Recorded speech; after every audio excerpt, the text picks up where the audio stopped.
Yeah, well, obviously it was an exciting game. Glad we came out of it with a win. Told our team to make sure that, told our team to remember we don't take any of them for granted. Good, bad, ugly. You take it, you don't give it back, and you try to learn from it and move forward. Obviously, Memphis did a great job. They play so hard, and we knew that coming in. And I think we had big challenge in front of us today, and at the end of the game found a way to get a win. Start out, Maria. Coach, your players said that halftime was quite short and quite direct, and they got the message. What was that message at halftime? I thought we were playing timid, and I thought we were playing not as tough as I wanted to play. And obviously that brings me to my next point. Not having Rakia Jackson on the court. She has a lower leg injury. And not having her out on the court is a blow to them. But I think that's where they've got to find themselves, and they've got to understand that they can make plays, which I think they believe that. But what she gives them is confidence. She gives them an air, and not just confidence in her, but in each other. And that's what we were missing, especially in the first half. Casey. How much did Sarah Puckett's physicality factor into the overall success today?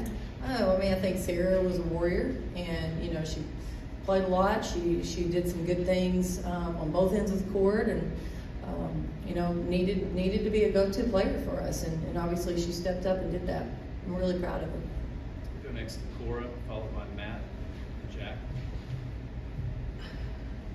You guys had a 9-point lead with 3 minutes left. Looked like you had taken control of the game late. The game 2-point lead with 12 seconds left. Game that really shouldn't have gone to overtime. In terms of game management late, where are the issues that you've seen, and where do you feel like that the team needs to take a step?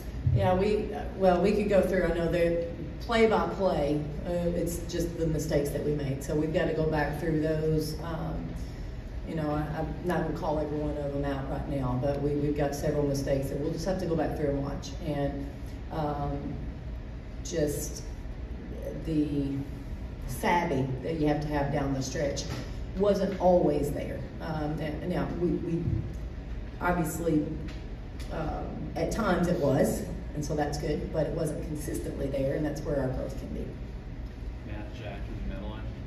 Coach, 18 turnovers at Florida State, 24 tonight. What's been the cause of this early season issue? I think it's a little bit different. Both games, the way the games were played were a little bit different. Tonight, I thought we got a little bit on our heels. I didn't think we had that same feel against Florida State, so I felt like it was a very different game. But tonight we're on our heels and became passive, and you can't be passive when people are going to get up and guard you, especially full court. Jack. What changes at halftime did you make to combat Memphis shooting the three so much early? Well, we emphasized it again, and I thought we did a much better job of trying to find that urgency to guard. We made a couple schematic changes, switched our defenses a couple of times.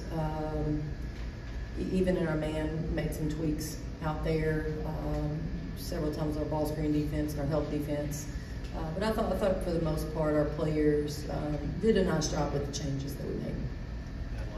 Coach, you've talked about wanting to improve your rebounding. How did you feel with 56 tonight, that number? Yeah, I thought our offensive boards were good. I thought, we were pretty physical in there. We had a spell in the second half where we didn't get to the boards there.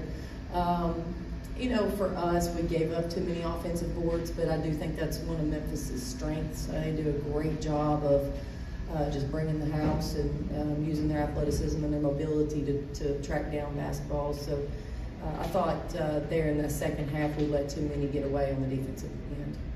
Maria. Two things. Rakia, was she able to practice this weekend, or was that injury after the Florida State game? And last week was a packed week. 1-point loss that I'm sure took a toll on the team. You now don't play again until Sunday. How much does this team need practice time and maybe a little downtime at the same time? Yeah, we need both, and that's the good thing about this week. We can get both. We can get some good solid practices in, but also really rest them, especially after some really tough games. Rakia was actually in practice a little bit limited yesterday. She was in the shoot around today, so you know, she's been in and out in the last couple days. Cora. Jewel Spear, 19 points, 12 rebounds, probably the best I've seen her rebound so far this season. Just how crucial was not only her poise down the stretch to get those, you know, layups, but also just her efforts on the board tonight. Yeah, I thought Jewel, you know, she was looking for her outside shot so much, but those last 2 drives to the basket were critical. You know, may not win without them. And I thought she pulled down some really tough boards, and we've been talking to her about that. She was so proud of her 12 when she found out after the game that's what it was. We're proud of her. That's a huge step for her, and you know, we just got to keep building on that. Go next to John, followed by Casey. Coach, you kind of alluded to it earlier, but you struggled to defend the 3 this year. You struggled to defend against in the first half. Do you feel confident enough in what you guys did in the second half that you can carry that moving into the next matchup? Yeah, I think so. I think, you know, our players just showed a little bit different urgency, I thought, in the second half, defending, and they did not make a 3 in the fourth quarter or in overtime, so that was obviously a huge plus for us. Now, they you know, got some easy layups there, especially in that fourth quarter, but you know, we've got to be able to take the 3 away when we need to take it away. Casey. When the team came out for overtime, they almost looked like they had a confidence about them. Do you credit that at all to Florida State going down to the wire and having that nail biter right away and the lessons that they might have learned from that? Yeah, I'm not sure. I'm glad you said that. I didn't know where we were when we walked out on the court. I was trying to read them and determine where we were. I think that's hard. I think we were in position to win, made a couple mistakes, and now we're in overtime. And so, as much as I would have loved to have had a teaching moment and going right into a few mistakes and the corrections we needed to make, that wasn't the time. And our focus literally in that timeout was to get them in the present, to not worry about any play that had just happened, to really focus on the present. And I think in that huddle we had some players that were great teammates, really picking each other up and encouraging one another. And you know, I think going out there and making a play early was probably where they got that confidence. Matt. Coach, it seemed like you guys were working in the late shot clock for plenty of possessions. Was that just a matter of getting in your actions late, Memphis hounding you? Yeah, I thought we, can't remember at what point in the fourth, I thought we took some quick shots that we probably didn't need to take due to time and score. And so then we started settling a little bit more. I think that was probably good for us in that moment. You know, we'd take some easy ones, but I think there you've got to really work and get a really good look. And so, sometimes we got the look, sometimes we didn't, but I thought our pace was probably where it needed to be. Maria and Jack.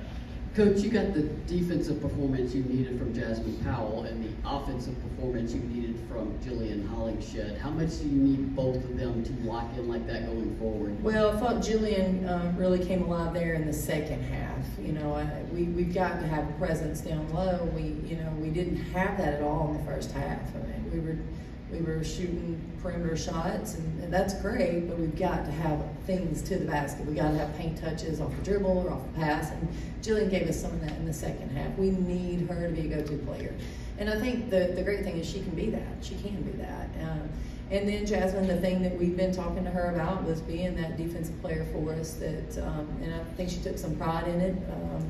And hopefully she's excited about it. We got to get her where we need her, but everybody else has got to follow suit on both ends of the court for both of those players.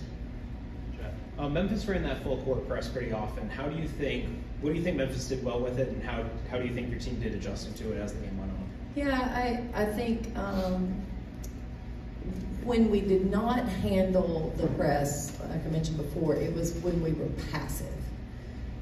If you sit back and you're not aggressive and you're not attacking, it's so much easier to press and trap and fly around and make plays. But when you're attacking, it's just harder. And that's where we got to get a few more folks getting downhill. I know I mentioned to Destiny when she went in, I told her she had to get downhill. The second time she was back in the game, she did. She got the ball to the paint. So I think, it's really first off a mindset. Secondly, you got to have confidence in your ability to put the ball on the floor and find who's open. Thank you, Coach. Thank you, guys.